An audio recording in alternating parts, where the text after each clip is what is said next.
मुज़ाकरात तो इमरान खान साहब कहते हैं करने चाहिए, बड़ी अच्छी बात है, लेकिन हुकूमत ये बताए कि उसके बाद इख्तियारात हैं, क्या वो इमरान खान साहब की मुलाकात भी करवा सकते हैं मुज़ाकराती टीम से? तो वो नहीं करवा सकते, उनके पास तो इख्तियारात ही नहीं है। जब उनके पास इख्तियारात नहीं है तो मुज़ाकरात क्या करवाएंगे? इसीलिए इमरान खान साहब कहते हैं जिनके पास इख्तियार है मुज़ाकरात उनसे करो, बात उनसे करो। जैसे डोनाल्ड ट्रंप ने फील्ड मार्शल को बुलाया, उनसे बात की, उन्हें पता था बाकी सारे अर्दली हैं, इस आदमी के पास इख्तियार है, इसको बुला लो, बात करते हैं इससे। इसी तरह इमरान खान भी यही कहता है कि भाई जिस आदमी के पास इख्तियार है, जिसके पास सारा कंट्रोल है, उसको बुलाओ, बिठाओ, उसके साथ बात करो कि भाई क्या करना है, अब मुल्क को कैसे आगे लेकर चलना है। बेड़ा गर्क हो गया हर चीज का, और बेड़ा गर्क कैसे हुआ है मैं आपको बाद में बताता हूं। ये लफ्ज आप याद रखिएगा कि बेड़ा गर्क हो गया, मैंने आपसे कहा।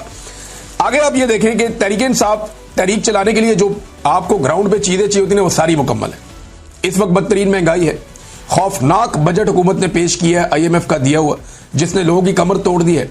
अमीर आदमी के लिए आसानियां पैदा की जा रही हैं, गरीब आदमी जिनकी तादाद बहुत ज्यादा है उनके लिए मुश्किलात पैदा की जा रही हैं। पाकिस्तान तकरीबन आधे पाकिस्तानी इस वक्त गुर्बत की लकीर से नीचे चले गए हैं। किसान मुकम्मल तौर पर तबाह हो चुका है, बेरोजगारी अपने उरूज पे है, 6% वाली बेरोजगारी 22% पे पहुंच गई है।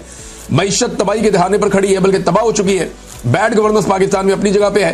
हुकूमत की मकबूलियत इतनी जमीन बोस हो गई है कि अब ये लैट्रिनों के ऊपर और हर चीज के ऊपर अपना नाम लिखवाते हैं, अपनी शक्ल छपवाते हैं। अपोजिशन जो है वो इस वक्त मकबूल है, इमरान खान साहब की मकबूलियत का तोती बोलता है। ये फौज ने सर्वे करवाया अली अमीन के मुताबिक, उसमें इमरान खान साहब की मकबूलियत 88% आई है। अब बस एक मोमेंटम बनाने की जरूरत है। ये सारे लोग छिड़े हुए हैं, बहुत परेशान हैं, बहुत इस हुकूमत से खाइफ हैं। इन लोगों के अंदर एक मोमेंटम बनाने की जरूरत है तहरीक का, और फिर ये तहरीक खड़ी हो जाएगी। और इस दफा तहरीक ऐसी नहीं है कि सबने जाना है इस्लामाबाद की तरफ। आप सारे इस्लामाबाद की तरफ जाते हैं, रस्ते में 50,000 पुलिस वाले इस्तेमाल होते हैं तो वो रोक लेते हैं।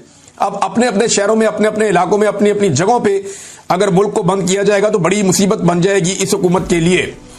अच्छा, इस मोमेंटम को बनने से पहले तोड़ना एक वजह और भी है कि जरूरी, और इसके लिए कोशिश अब की जा रही है। और कभी मुज़ाकरात, कभी बैकडोर चैनल, कभी ये वाली कहानी, कभी ट्रक की बत्ती। तो ये सारी ट्रक की बत्तियां इससे पहले भी हमने ऐसी बहुत देखी हैं। इमरान खान साहब को तो बहुत दफा ऑप्शन दिए गए, यानी अब उन्हें क्या ऑप्शन दिया जाएगा? आमिर डोगर साहब ने जो इंकशाफ किया था वो ये देखें आप।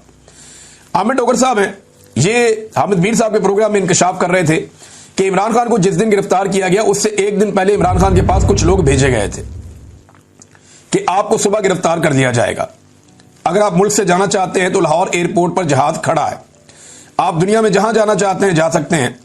मगर इमरान खान ने बैरून मुल्क जाने से इनकार कर दिया। आमिर डोगर कहते हैं कि इमरान खान को बार बार मुल्क से बाहर जाने का कहा गया, जब वो जेल में चले गए तब भी उन्हें मुल्क से बाहर जाने का कहा गया। उन्हें यह भी कहा गया कि आप हाउस अरेस्ट हो जाएं, लेकिन इमरान खान साहब ने किसी किस्म की डील नहीं ली।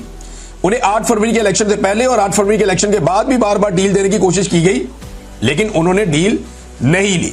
एक आदमी जिसने उस मुश्किल वक्त में डील नहीं की, क्या वो इस वक्त डील करेगा जब हुकूमत बुरी तरह फंसी हुई है? मुझे नहीं लगता कि इमरान खान कोई डील करने जा रहा है। पाकिस्तान के लिए वो एस्टेब्लिशमेंट से बात करना चाहते हैं कि भाई बेड़ा गर्क हो गया मुल्क का, अब निकलो बीच में से, आओ मैं तुम्हें रास्ता बना कर दूं, तुम निकल जाओ। और इसके लिए अगर नवाज शरीफ से भी बात करनी पड़े तो कोई घाटे का सौदा नहीं है। एक दफा फौज को सियासत से निकाल दें तो पाकिस्तान आगे बढ़ सकता है, इसके अलावा और कोई रास्ता नहीं है। नाजरीन, मैं आपको कह रहा था ना कि तबाही फेर दी है, अब वो चीज मैं आपके सामने रखने जा रहा हूं कि किन चीजों को मैं ये कह रहा था कि बुरी तरह पाकिस्तान में तबाही फेरी गई है। कौन से बड़े बड़े जो है वो कंपनियां हैं जो पाकिस्तान को छोड़कर चली गई, जैसे कि माइक्रोसॉफ्ट पाकिस्तान में बंद करके अपने दफ्तर जा रही है। उन्होंने कहा मैंने इमरान खान और जनरल बाजवा को कहा कि ये हमारे अपने इदारे FBR में बहुत से लोग करप्शन में मुलव्वस हैं, तो इमरान खान ने फौरन मुझे कहा कि इन सबको निकाल दो, लेकिन बाजवा ने मुझे निकाल दिया। ये जरा प्रायोरिटीज हैं, इस तरीके से मुल्क चलाया जा रहा है। तो फौज को सिर्फ अपना काम करना चाहिए, सियासत में और एडमिनिस्ट्रेशन में और मुल्क चलाने में किसी किस्म की मुदाखलत कभी भी नहीं करनी चाहिए। अटक जेल से नाजरीन कुछ और कैदियों को छोड़ा गया है। ये 19 कैदी हैं जो अब रिहा हुए हैं 7 महीने के बाद।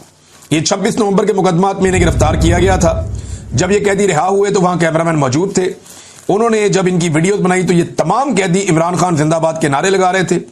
इन तमाम कैदियों ने कहा कि हम दोबारा निकलेंगे और इमरान खान को रिहा करवाएंगे। यानी जितने लोगों को इस निजाम ने गिरफ्तार किया, अब तक लगभग 20,000 से ज्यादा लोग गिरफ्तार हुए हैं ओवरऑल।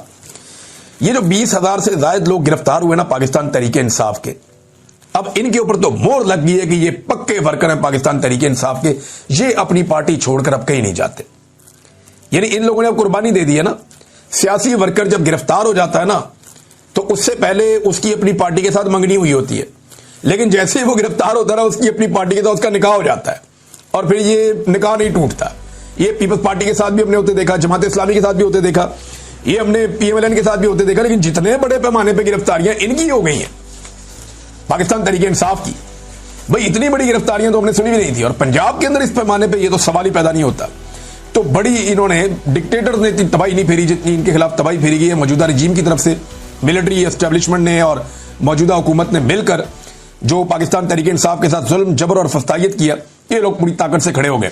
लेकिन देखें ना, जब इमरान खान साहब की आसिम मुनीर साहब से लड़ाई हो रही है और वो बार बार ये कह रहे हैं कि मुझे और मेरी बीवी को आसिम मुनीर ही मार रहा है, हमारी पार्टी को आसिम मुनीर ने ही मारा है, आसिम मुनीर ने ही हमारे साथ ज्यादती की है, तो फिर आसिम मुनीर के साथ जब आप अटेंड करेंगे कोई भी इवेंट्स या उनके साथ सोशलाइज होंगे तो इमरान खान साहब के कॉज को फिर नुकसान होगा। या तो इमरान खान साहब ने डील करनी हो ना, तो आप रास्ता बनाएं, मुलाकातें करके बातचीत करें कि सर आए आप बैठे कोई रास्ता निकालें, सर छोड़ दें इमरान को, तरला मिन्नत आपने करना हो। आपको याद है जब नून लीग का बुरा वक्त चल रहा था तो जनरल बाजवा ने इसी किस्म की एक मीटिंग के अंदर जब बुलाया तो ख्वाजा आसिफ पानी की बोतल लेकर वहां खड़े हो गए जनरल बाजवा के रास्ते में, और पीएमएलएन के लोगों ने जनरल बाजवा को घेर लिया था और मिन्नतें तरले कर करके जनरल बाजवा का दिल नरम करने की कोशिश करते रहे। तो अगर यही काम पीटीआई ने करना है तो फिर इमरान खान को जेल काटने की क्या जरूरत है और इतनी तकलीफ बर्दाश्त करने की क्या जरूरत है।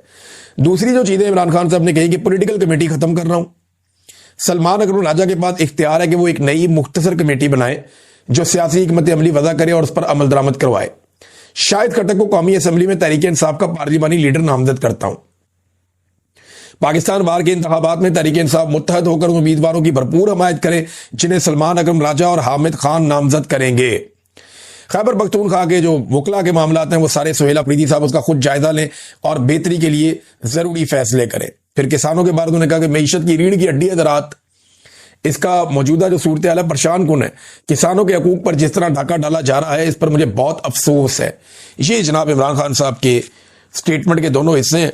तो टाउटों को मुंह की खानी पड़ी एक बार फिर, क्योंकि इमरान खान साहब ने कोई डील नहीं की थी मुलाकात के लिए। ये लोग कहानियां सुना रहे थे कि जनाब डील हो गई मुलाकात के लिए और कोई बयान बाहर नहीं आएगा, तो जनाब बयान तो आ गया बाहर और वो सबने सुन भी लिया। नाजरीन, एक और खबर है कि नवाज शरीफ साहब ने नया बयानिया चला दिया। बयानिया वो ये चलवा रहे हैं अपने करीबी सहाफियों और दोस्तों के जरिए से कि नवाज शरीफ तो चाहता है कि इमरान खान बाहर आ जाए जेल से। यानी पूरी की पूरी नून लीग दिन रात इमरान खान को गाली देती है, बदतमीजी करती है। पूरी की पूरी नून लीग रोजाना की बुनियाद के ऊपर इमरान खान साहब के खिलाफ मुकदमा पेश करती है। नून लीग रोजाना की बुनियाद के ऊपर इमरान खान साहब को सख्त से सख्त सजा देने और कभी भी जेल से बाहर ना निकालने का इंदिया देती है। जबकि नवाज शरीफ साहब अपने दरबारियों के जरिए से यह खबर बाहर निकलवा रहे हैं कि जनाब मैं तो चाहता हूं कि इमरान खान आजाद हो जाए,